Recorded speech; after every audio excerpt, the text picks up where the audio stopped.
Vice President Joe Biden, NBA star LeBron James, the governor, and the president have all made comments on the shooting death of Arbery.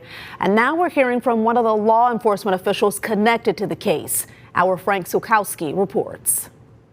Ahmaud Arbery was shot and killed in the middle of a Brunswick street. No one disputing that, but some people have a lot of questions on what exactly happened there and how the case is being handled.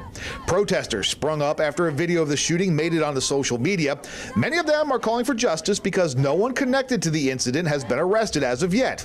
They also question law enforcement's role in that. Two different district attorneys handling the case have recused themselves. One of those DAs is Waycross Judicial District Attorney George Barnhill. In a letter from Barnhill to Glenn County Police obtained by ABC News, we learned more about why Barnhill didn't want to press charges, why he recused himself, and who shot the video. Barnhill writes, "It is my professional belief the autopsy confirms what we had already viewed as shown in the videotape with the photographs and from the witness statements taken immediately at the scene. We do not see grounds for any arrest of any of the three parties." Barnhill goes on to explain the video of Arbery's shooting was taken by a man named William Bryan.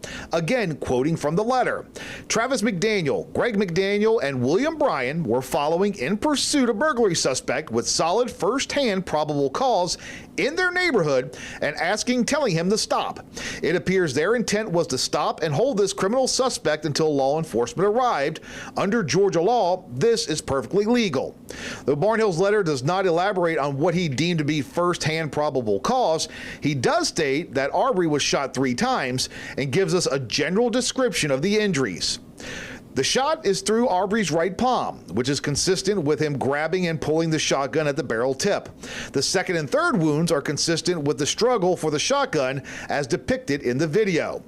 In the video, Arbery is seen grabbing the shotgun during a confrontation with McMichael, and that, according to Barnhill, is what he bases his findings on. He states, "At the point Arbery grabbed the shotgun under Georgia law, McMichael was allowed to use deadly force to protect himself.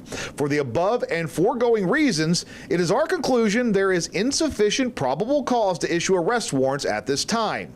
There have been a lot of claims of bias in the handling of the McMichaels. Greg McMichael worked for the Glenn County Police and the Brunswick DA's office at one time. They recused themselves from the case. Waycross DA Barnhill also recused himself after Arbery's mom accused him of conflict of interest. Barnhill writes, "She sees a conflict in that my son works in the Brunswick District Attorney's office where Greg McMichael retired some time ago. She believes there are kinships between the parties. There are not, and has made other unfounded allegations of biases. As such, I believe it is better for my office to step out and am going to recuse myself."